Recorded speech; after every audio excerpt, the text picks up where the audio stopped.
I'm taking this bite right here. Make sure it focuses back on me. Ba, ba, ba, ba.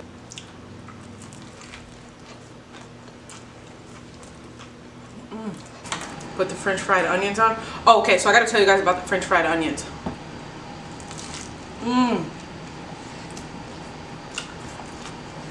I was thinking about making it into a pizza. Maybe I should make a Thanksgiving pizza. I don't know. Should I do a Thanksgiving feast? What would you guys like to see in that Thanksgiving feast? This shit is honestly bomb. I can't. Alright, welcome back you guys. Let's get started with the bread. You guys know that I always start with the bread if I'm making anything bread related, because obviously that takes the longest for me. So we're doing brioche today. I don't know if I'm going to have this linked in the description because I want to toy with the measurements a little bit more to get the perfect kind of brioche bread.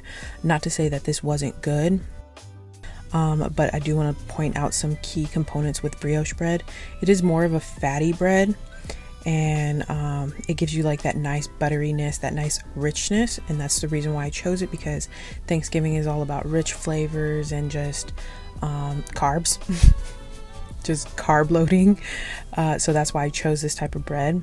So what I do is obviously I put my yeast in first, my yeast, water, and sugar, so that my yeast can bloom, and then I added the eggs in one at a time, and then I do flour, and then I add my fat, and also I divide up the butter into little cubes so that I can add it in one at a time, so it is also incorporated. And then I add the rest of my flour, and this dough should be pretty sticky throughout the whole process. In fact, I think I even added a little bit too much flour, but you can see that like I still had to scrape it off of the side because it was still fairly sticky, and that's how you want it to be. You want it to be sticky, not like to the point where it's just like wet, but sticky. And then you guys know, you cover it, let it rise. Aiden is doing his best to cover this, but you definitely want to make sure it's completely covered. And I let it rise for about 45 minutes until it doubled in size, and then I punched it down, and then I put it into the fridge to sit overnight. I really think this is a crucial part to making this bread, so it has a slow process in rising.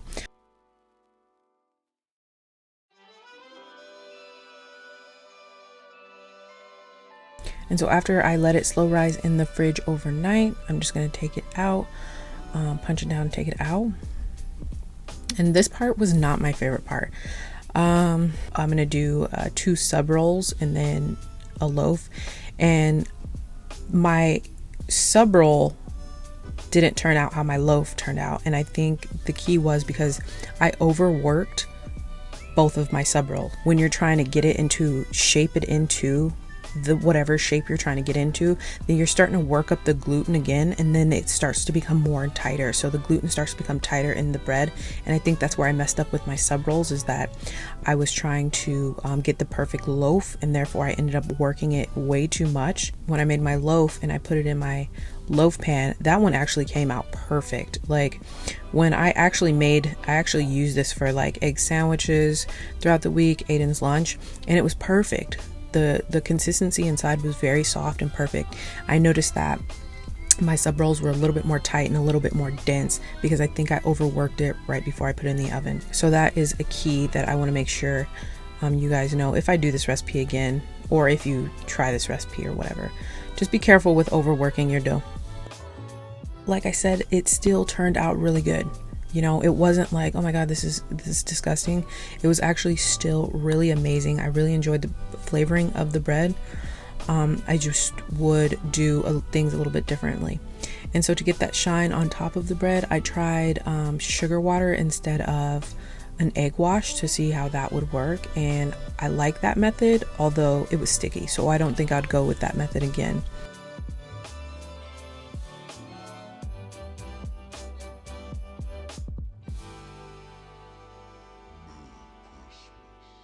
And so now I'm going to jump into the mashed potatoes.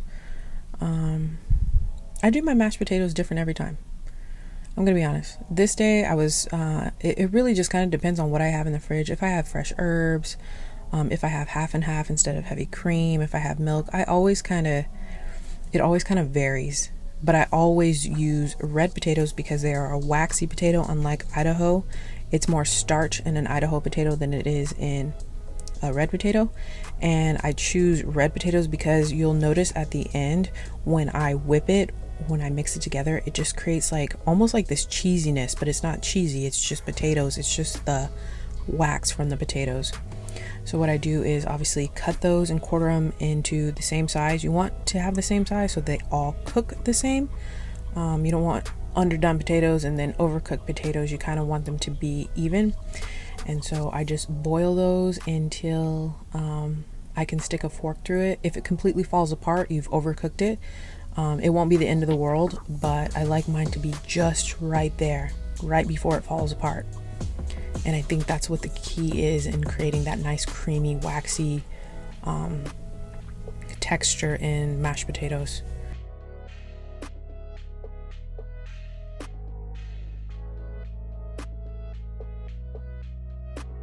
I'm going to be doing the wet mixture that will be going into the potatoes, and you always want to heat up whatever it is you're going to put in your potatoes. You don't want to add anything cold into your potatoes. And I'm making garlic mashed potatoes. Adds that little extra, flavor. So I just kind of melt my butter and cook my garlic at the same time. So what I end up doing is I had heavy cream and I had a little bit of milk, so I just combine those together. And like I said, I always do whatever I have in my fridge. I don't go out of my way to go get it, you know what I mean? Like maybe sometimes I will, but if I have milk in there, I'll use milk. If I have half and half, I'll use half and half. You guys get the point. I simmer the mixture. You don't want it like boiling, you don't want to burn it, so definitely keep an eye on it. It literally only takes like a minute or two, and then we're gonna add it to our mash. And I add it a little bit at a time. I mix and then continue to add just so that I can tell what kind of consistency I want. I'm more of a chunky kind of girl. Yeah, maybe pun intended, I don't know. I like my mashed potatoes a little bit more chunky, but for this recipe I try to get it a little less chunky. I just like that. I like when there's texture to whatever I'm eating. I don't really like mashed potatoes that are just no texture whatsoever. I like the method of using a whisk. I really feel like it helps with the whipped part of it, or like the creaminess of it when you kind of mix it up at the end.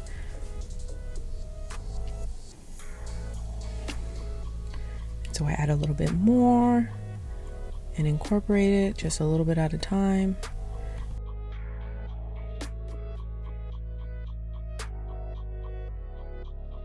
And add a little salt, pepper, and I added a little dried parsley. And I was gonna put cheese in this, but I decided to save the cheese for toasting at the end when I put it on my sandwich. I felt like the mashed potatoes were pretty creamy as it was, so I don't want to overkill. Sometimes simple is better. And so when you see me mix this up, you're gonna see it just has like this creaminess to it where it looks like cheese might have been added, but it wasn't.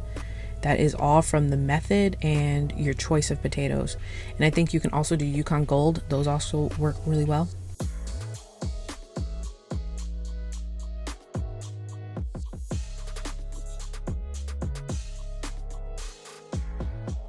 So now I'm going to be making my stuffing, and the video before where you guys saw me do the fettuccine, this is what my bread was for. I was going to make my stuffing, my croutons for my stuffing. And so I just cut that in very thin slices and then dice it small. What I'm basically trying to do is recreate my favorite stuffing, which is the stovetop. I think it's stovetop chicken stuffing is my favorite stuffing of all time. So I basically recreate that. I put it on a sheet tray and then I put it in the oven, I think at 400, and that was to dry it out and add a little bit of color to it. No need for butter or any of that because we're going to be incorporating that later. And right now we're going to be making the mixture that's going into the stuffing. So I do a half of a yellow onion, brown onion, whatever onion, any onion except for red, because I think that'd be kind of weird. But if that's all you have, obviously go with that. And so I'm doing a very small dice on this, you guys.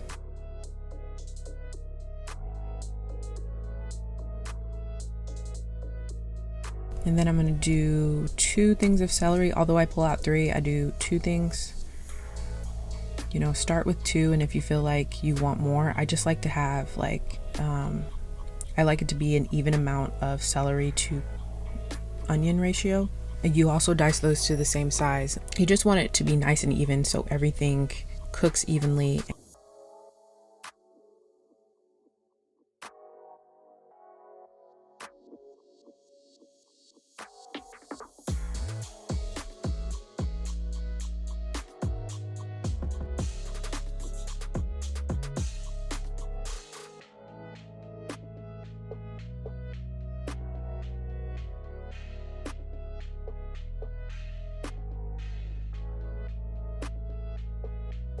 And then I do a couple cloves of garlic, or actually, damn, I did 4, okay? 4 cloves of garlic. I actually didn't taste the garlic that much. It was a perfect amount. Hopefully I will have these down in the description. When I upload the video, it won't be there immediately, but you know, if you check back in like an hour or 2, I will have all of this linked except for the bread, maybe, I don't know. So now I'm gonna melt a whole stick of butter, which is equal to half a cup of butter. And then I'm going to be sauteing my onions and celery until it's translucent. I don't want to cook it, I don't want to sear it, I don't want to brown it, just enough so that it's transparent. And then I'm going to add my seasonings, and if you look in the back of stovetop, like I said, anytime I'm recreating something, I just look at the back of the box. So I think those were key. It was the parsley, the rosemary, the dried rosemary, and I went with dried herbs because I've done this with fresh herbs before, and I actually did not like it with the fresh herbs. So I definitely recommend doing the dried herbs.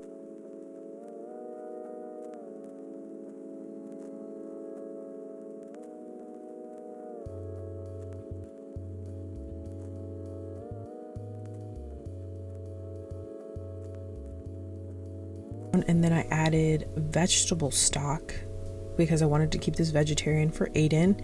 And then I also add a couple of sprigs of thyme. And I added enough. I don't know how I'm gonna explain this part. So I added enough and mixed it around. Just add a little bit of time. Add your stock a little bit at a time because you don't want this to be mushy. I hate mushy.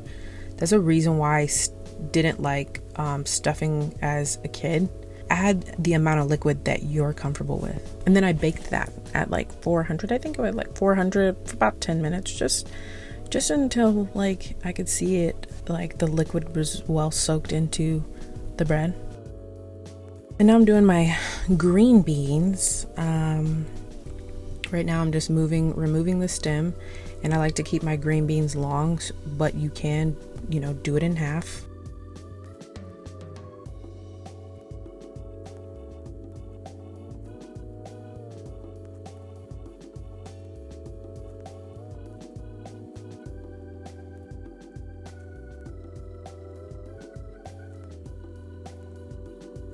Since I wanted the green beans to remain crunchy, I boiled them and then shocked them in ice water to keep them nice and green and crunchy.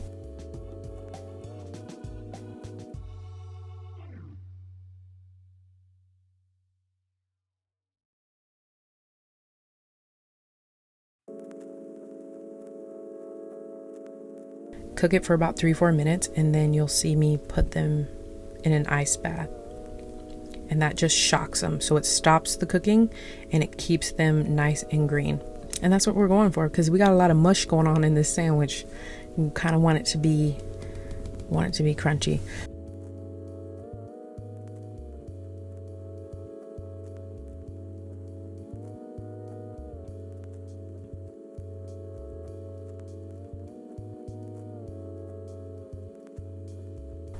And so now I'm going to be making the cream of mushroom. Cream of mushroom is so easy to make. It's really easy to make. Obviously far more flavorful than just getting it in the can. I just chop up my mushrooms. I did a whole pack of baby bellas, and then I sear that with some butter, like a tablespoon of butter, and a half a cup of onion. You can do garlic, you can do shallots for flavor.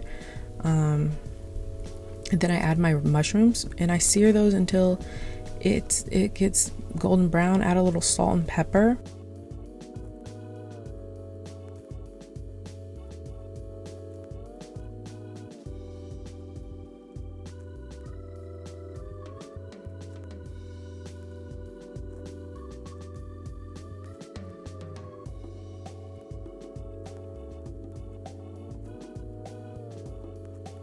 And then I add a little thyme because, like I said, I had a bunch of thyme. So instead of being wasteful with the thyme, I tried to put the thyme in almost everything I was using to cook today. But as soon as it gets nice and golden brown like that, you see the mushrooms are released all of the liquid and it's nice and browned, and your onions are nice and brown. This is when I add my heavy cream. I don't know the exact measurement, I'm not gonna lie. I want to say it was like a half a cup, 3/4 a cup of heavy cream, and then I kind of just let that boil until it starts to thicken up.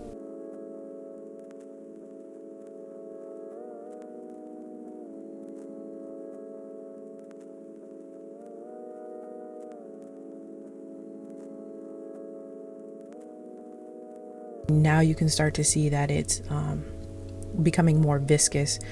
I didn't want to cook it too much because I wanted to be like more of a gravy on my sandwich.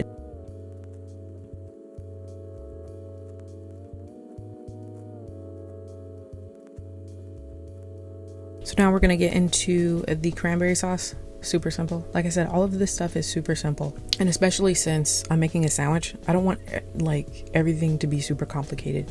So I did a half a bag of cranberries, and then I did a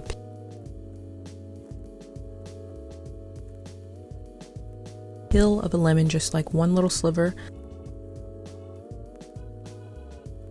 teaspoon of pumpkin spice, and it smelled so good while it was cooking.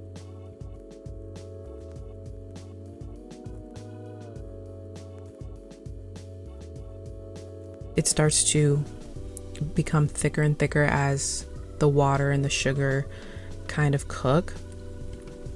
I left it pretty liquidy because you guys know I'm going to put it in a squeezy bottle. But just to have it more thicker, you can always lessen the amount of water. So if you like that real thick cranberry, just put a little bit of water. I'd recommend doing a half a bag and maybe a 1/4 cup of water and see how that goes and see how thick that comes out. All right, so now I'm going to be making my sandwich, cutting off the ends and cutting it in half. And instead of roasting a whole chicken just to use it for my one sandwich, because I'm the only one eating it obviously, but they had white meat from their rotisserie chicken just already packaged, and so I grabbed some of that. Super simple. And I arranged that on my sandwich. I put the Gouda cheese on there. The smoked Gouda cheese, so good. And then I pop it in the oven under the broiler for like 2-3 minutes until the cheese was melted. Not even 2-3 minutes, it was like a minute, and then it melted. And then I'm just gonna build my sandwich. As you guys see here, mashed potatoes, all that good stuff. Don't think I need to really explain this part, but I will say that I was sad this fell apart in the video. Everything was so good though. If you're not gonna make this sandwich, I definitely recommend making all of this. If you miss Thanksgiving right now and you want like some quick Thanksgiving nostalgia, make this. Make the sides. You don't even have to make it in a sandwich. Just make the sides and you'll be like, yeah, that's it. Get you like a rotisserie chicken, make the sides. It's gonna be bomb. If you guys are still here, leave me some, is there green bean emojis?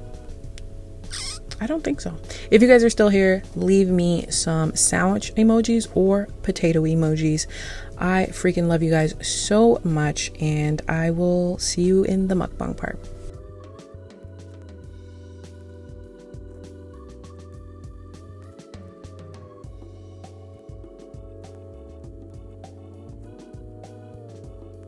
Welcome back to the channel, you guys.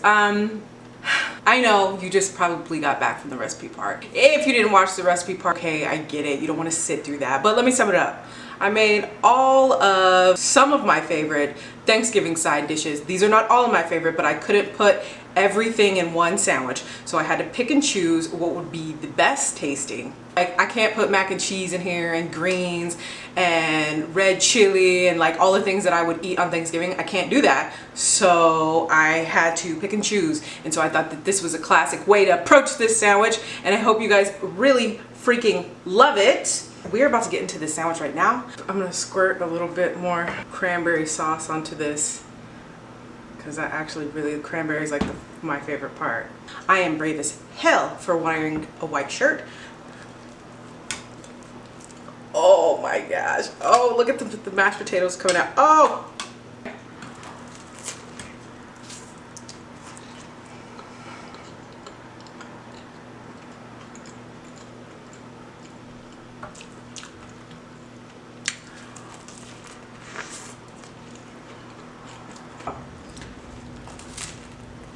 Mmm.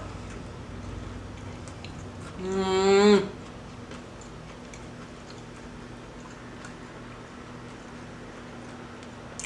I'm just getting right into it.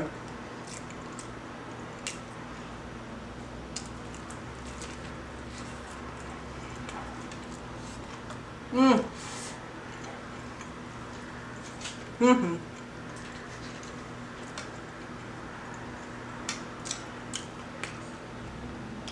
Oh my gosh, y'all. I'm gonna take this bite right here. Let's see if it'll focus. That's the bite I'm about to take. Mmm. Make sure it focuses back on me. Ba, ba, ba, ba. Okay.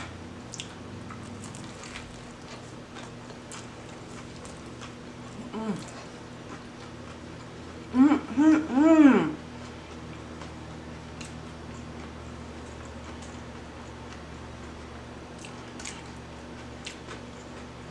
I'm more mad that all my stuff keeps falling off.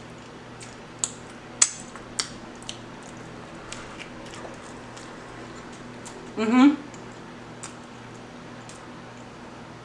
gonna talk to y'all in 1 minute.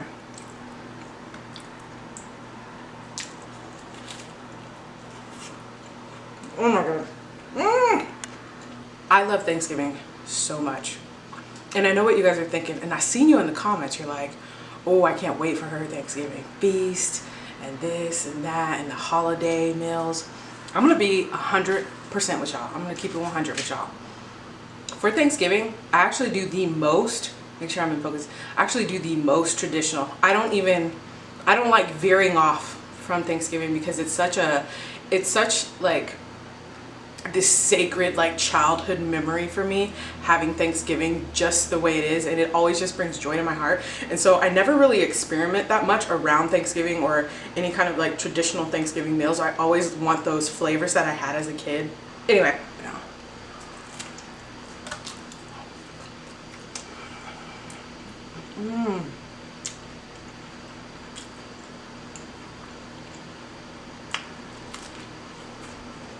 only thing that's missing is something spicy, so I grabbed my habanero sauce. Dang, everything fell out this sandwich. Let's put it back together. All right, that's better. This sandwich just totally fell apart on me.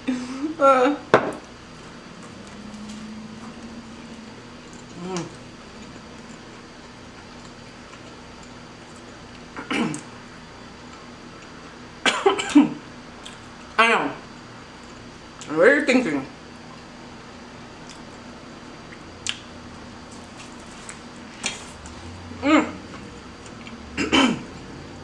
Holy crap, that habanero is hot. I'm just sad it fell apart, honestly. I feel like the flavor is there. Oh, look at that. I'm just gonna eat this open faced.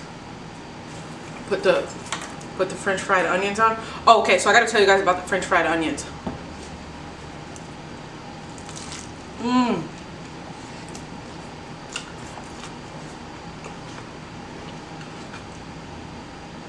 my gosh.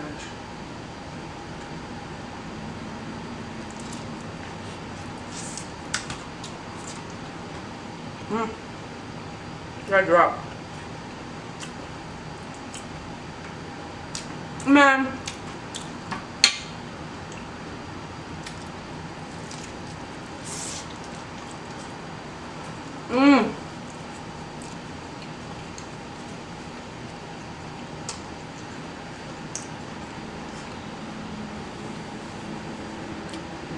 That is so good. You would think that the sandwich would be mushy, and yeah, because you got mashed potatoes, you got stuffing, you got bread, and all of those seem like a big mush. But that's honestly why I did the green beans the way I did the green beans, and I did the French fried onions so that it could add back into the crunch, and then crust of the bread, I let it cook just a little bit longer so that it could crisp up, and then everything just kind of balances itself out. I made a Thanksgiving sandwich once before and I used Hawaiian bread. That was a long time ago. This one definitely hits. Like, I was thinking about making it into a pizza. Maybe I should make a Thanksgiving pizza with different ingredients. But for all of you who are like looking out for my Thanksgiving feast, I don't know, should I do a Thanksgiving feast? What would you guys like to see in that Thanksgiving feast? Because my Thanksgiving is kind of boring, honestly, and this year it actually might be a little bit different because I am striving to do a vegetarian feast, Thanksgiving feast for me and Aiden. Let me know, what do you guys eat for your Thanksgiving dinner? Let me know down in the comments below. If you guys want to see a Thanksgiving feast from me, what do you guys want to see in that feast? And I probably might do it. This was it was not a fail. I'm not gonna say that. This recipe was not a fail. I just don't know why I needed to stuff my sandwich like that. If you guys could see this mess right now, it's straight up embarrassing, y'all. But everything is so good. This shit is honestly bomb. I hate when a video fails, or it didn't fail. I hate when I can't portray it, but I hope I'm portraying enough how much this is delicious. Don't be like me and make a sandwich out of it and overstuff it and then hope it works out. Do y'all want to see the plate? God, I can't believe I'm about to show you. You guys know I'm a perfectionist. Well, I don't want to say I'm a perfectionist. I just don't like when things don't go right. Look at this. Maybe I should put this in the thumbnail. Make this for Thanksgiving, y'all. Alright, you guys, I gotta go. My memory card is full. And also, I did leave a question on the community tab about everybody asking about culinary school, my experience with culinary school, my experience in the restaurant industry. I left in the community tab, so go to the community tab and go to the question. Leave your questions underneath that post so I can do a mini Q&A. I said mini Q&A, but I'm already starting to get a lot of questions. I'm like, there's probably gonna be 2 parts to this. But make sure you guys leave your questions about culinary school. Besides that, if you guys are still here, leave me some turkey emojis so I know who's out there still watching. Where the OGs at? Y'all be watching me all the time. Shout out to everybody who's always leaving my secret emojis down. I don't want to call them secret emojis, but shout out to everybody who's always leaving the emojis that I call out in the video. You guys are much appreciated for watching the video, watching the ads, so that, you know, I can get paid. Anyway, you guys, I love you so much, and I will see you in the next video.